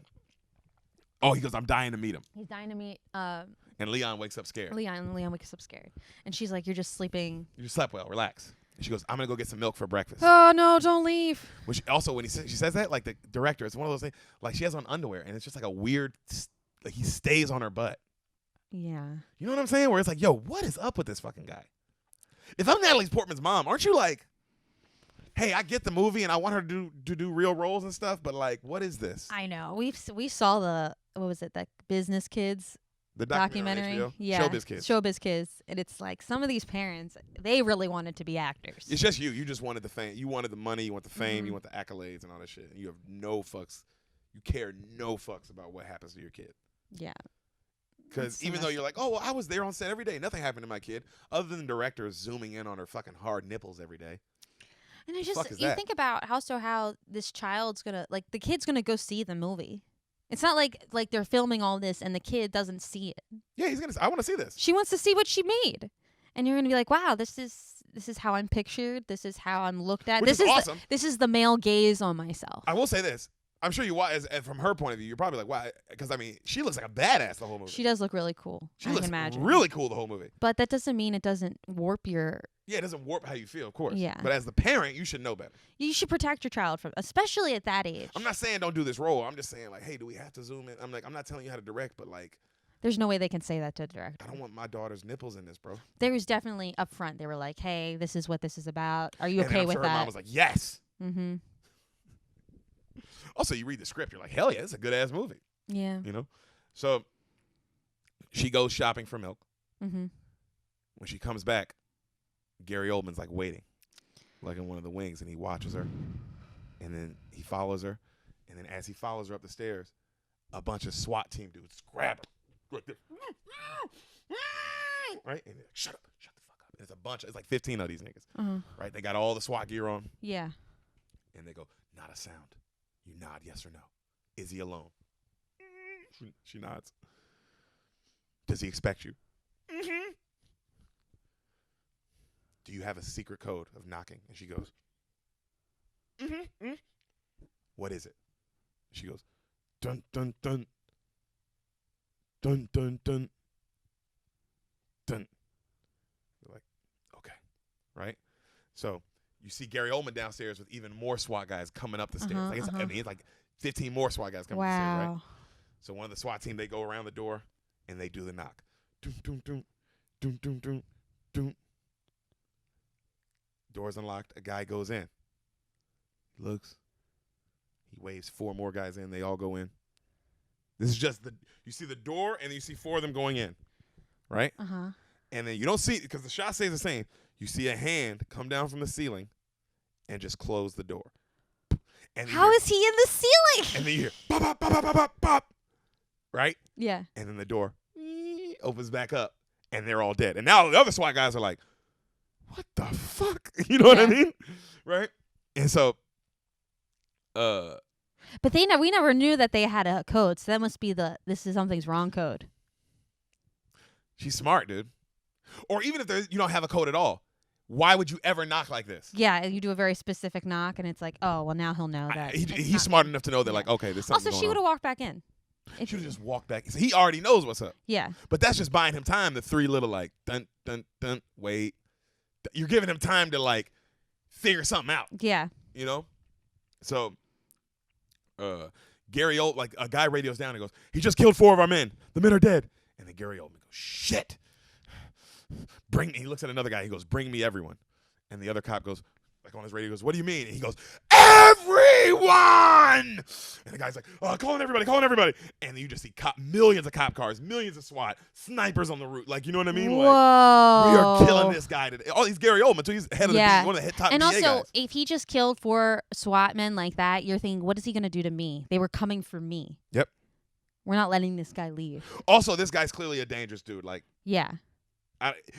20 SWAT seems enough, but you know what? Let's just make sure we get him. So, poor Leon. Another guy of the SWAT team comes in, and he's looking for him. And this time, the camera pans up. And remember I said the whole movie he's doing ab crunches? Yeah. So he's literally, like, holding himself. Like, his legs are up on, like, a little thing, and he's holding himself up like this. Wow. And then that's why he drops down. Like, he swings himself kind of, like, down. And, like, so he's dangling down, like, upside down and just shoots everybody. Wow. He takes one in the shoulder. Bam! And then lifts all that ab workout. So yeah. I was like, oh, I love that came back into play. Uh-huh. And you see him just crunch himself back up, right? And the door closes again. And they're like, yo, this guy's just killed a bunch more of us. Like, oh, shit. And so now the SWAT guys are nervous as shit, right? Mm-hmm. And so he puts, like, we see one SWAT guy, like one of the SWAT dudes, like, hey, go check it.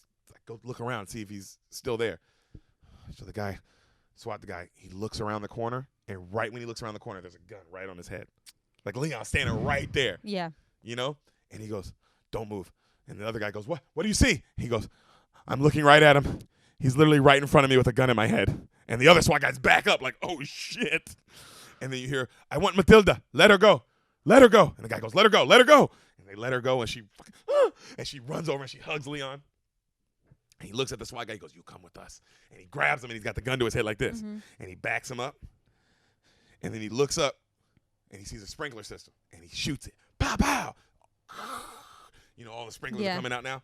And then he pushes the guy forward, right? And then goes back into the room. The SWAT guys don't know who's there because they can't see. So they just come around the corner, shooting, and they kill their own guy. Wow. Right? So she's apologizing. Leon, I'm so sorry. I thought I could do it. I just thought I was ready. I'm so sorry. I'm so sorry. She's crying. He goes, stay away from the window. And then he looks at the window, and his plant is on the window. And he goes, and he fucking runs and grabs it, and you just see, like, the snipers, like all the bullets coming in, and he's holding his plant like this. He gets to the other side. His best friend. He loves his plant, bro. And he's holding it, and he's like, come to me. And she crawls under, like, you know, like that. She crawls over to him, right? And he has her grab an axe from outside. I forgot when he had the soldier guy coming in. I forgot he had her. He's like, hey, grab that axe, like one of those, like, like fire extinguisher. Yeah. And she grabs it, so she has that with her, right, when she crawls across. And then he goes, she goes, how are we going to get out of here, Leon? Leave it to me. We check out now. She's like, okay. And he shoots the wall up. Takes the axe. Starts taking out the wall. Just going. Like, he's going. I mean, all that ab workout. Yeah, he's very really strong. came in handy. Yeah. That's why I was like, oh, wow, it was just more for utility, like you said. Yeah, just so that you know you can get out of a sticky situation. And you have all the strength to get out of it in the conditioning. So he takes out a whole chunk of the wall, right? He wraps up his plant, you know, in his big coat, and he drops it down the wall, right? And then you see the SWAT team getting these huge, like, 50 caliber army type guns, and they aim those at the door. Okay. All right. And so then he grabs Matilda and he puts her in the wall as well. And he goes, slide down, just slide down like that. And then she goes, no, but Leon, there's barely enough room for me. There's not enough room. It's not big enough for you. We got to find another way. And she tries to get out. And he goes, no discussion, no. She goes, Leon, no, Leon, please don't. You can't do this. I won't go. We have no. He goes, Matilda, We have no chance. If I'm alone, we can do it. I have money with Tony. You go. We go, Tony. We go meet up, okay? I meet you there. And then we go away. We go away forever, just like you say. And she goes, no, you're just saying that so I won't worry. I know what you're doing. I know what you're doing. You're going to die. Please. Please, I don't want to lose you, Leon. And then she's like, you never lose me. You never lose me. You give me life, Matilda. I never knew what life was until I met you. Please, baby. Please. Please go. He kisses her on the forehead. Please. You must go. Yeah. And she's like, Leon, please. I see you at Tony's in 1 hour. I promise. I love you, Matilda. I love you. I love you, Leon. And she like pushes her down. Yeah. Like, so she has to start going down this wall. Yeah. You know what I mean? So she goes down. He turns around. And he's like, ah! And then they shoot the huge grenade gun, like that army gun, into his thing, and it blows up his apartment pretty much. Wow. All right. So now she makes it down. More SWAT come in, and they're throwing smoke bombs in there, so it's really smoky, right? And they're looking for him. That's definitely not going to help them. Right? They're looking for him. It's only going to help him. And they see one of their SWAT guys raise up his hand like, I'm hit. Like that, right? And they're like, get him out of here. Get him out. They pick him up. He's like, make room. And they're bringing him down, and the camera zooms in. It's him. It's Leon. It's Leon. He dressed up in one of their outfits. Yep. That's why you needed her to go, because I can't get you out of here like that. But you got to move. Yeah. You know? He's the how much of the shit is he? I love this guy. So I get why she fell in love with him. Oh, he's the best. Yeah. So he makes his way down past like 100 SWAT guys. They're all just sitting in the corridor waiting to go. And like you can see it clicking on him like, damn, I was never going to get out of this, right? Yeah. So they get him all the way downstairs, and they take his mask off. They don't even know it's him. They're checking him and making sure he's okay. And then upstairs, Gary Oldman goes, you find him? And they go, it's too much smoke, sir. We can't find him yet. We're going to need like a minute or two. And he goes, God damn it, 200 men? You can't find one guy? Well, what about the girl? Have you found the girl? Not yet, sir. Fuck. And then Gary comes and he looks over, and he notices they're tending to an Italian-looking dude. And he's looking at him.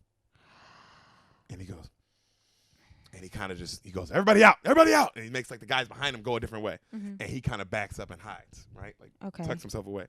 So Leon, after getting checked, everybody's now going like focusing on back upstairs. So like, all right, he's fine. And he just kind of sneaks off. Yeah. And he goes down some steps, and he bends a corner, right? And then Gary Oldman's there. He bends a corner, and he gets away from all the SWAT, and he takes his mask off, and he sees the sunlight and the freedom down the hallway. Like there's no one out there. Okay. And he starts walking, and he's smiling, and then you see Gary Oldman come up behind him. Beautiful piano music playing. That's all you hear, just beautiful piano music. And he's walking, and he gets to the door. He's smiling, and you see from his point of view. So you just see outside. That's all you see. Yeah. Then you see a flash. And then you see the point of view, it's just like a camera falling. Right? Matilda makes it out, and you see her running down the street. She's just running down the street. She made it out. She's got the plant. She's going. Gary Oldman turns Leon over, and he's like, right? And his fist is all balled up on his chest like this. And Leon goes, Stan? And Gary Oldman's like, at your service. You know? And he puts the gun up to his head. He's about to kill him. And he goes, this is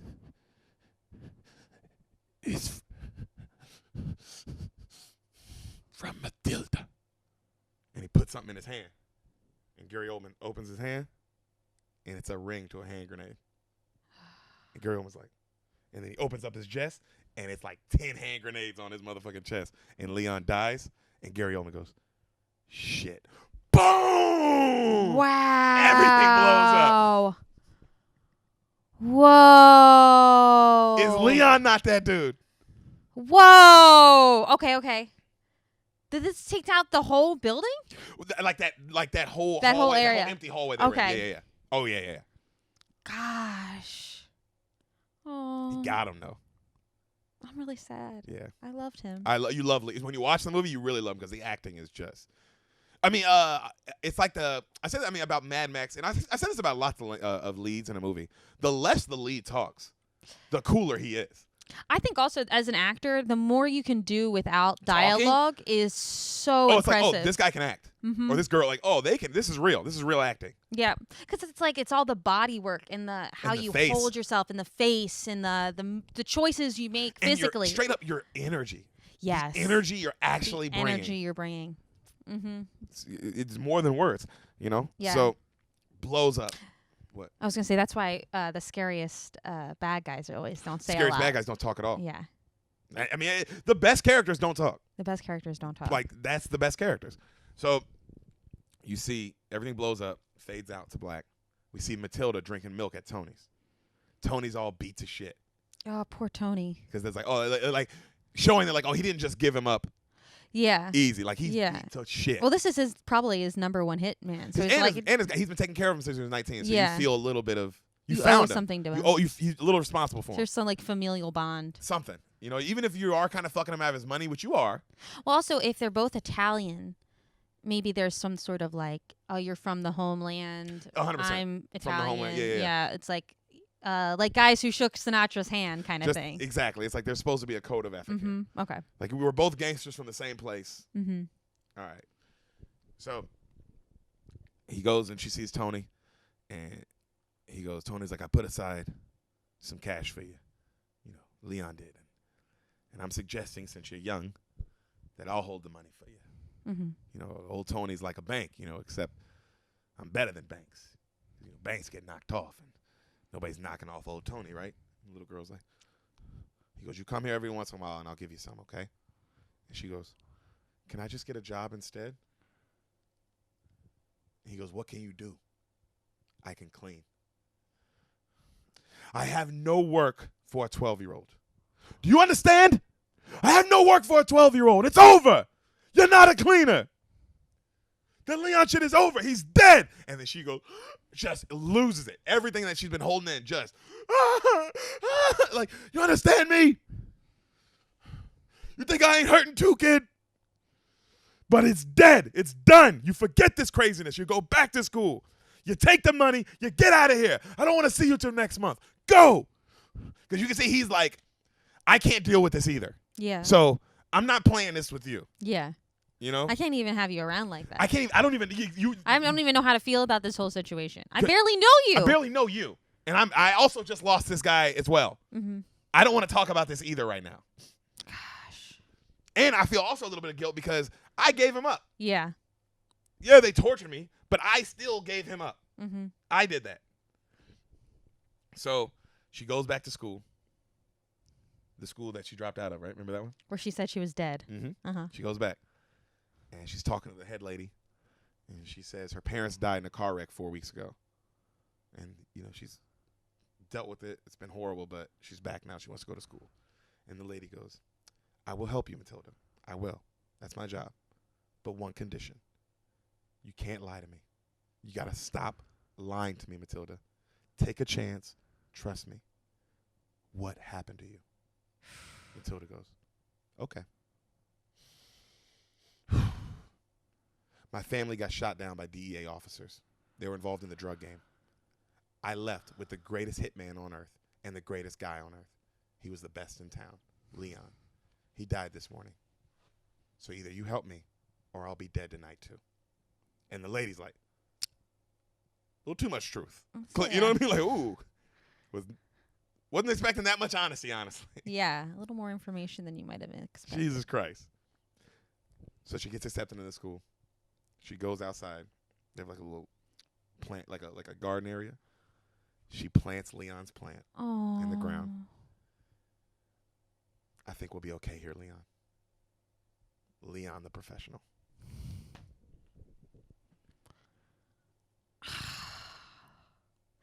That was a lot. It's a good movie, huh? That was amazing.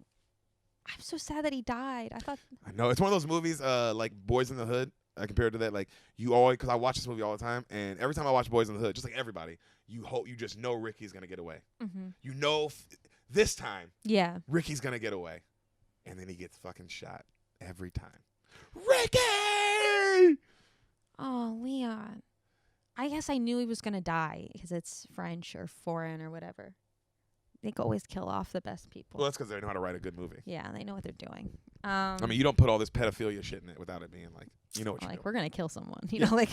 You know what I mean? Wow. You like it? I did. That was amazing. It's a fucking great I can't wait movie, to watch it. You got to watch this one. I want to see it for all those sexy Natalie Portman shots. Oh, God. Well, she's an adult now. What am I going to do? Is that how pedophilia works? That shit. I guess that's isn't that the D'Elia defense? She's grown up now. She's an adult now. She's 30. Oh, so we gonna care about some shit that happened 10 years ago. I don't know why I'm saying this. I am for and like D'Elia, and I want him to come back as bad as possible. But it's come on, I gotta make fun of you, bro. You know. And also, I don't think there were any 12-year-olds involved there. No. Hope not. Hope not too. Anyway, I'm glad you liked it, man.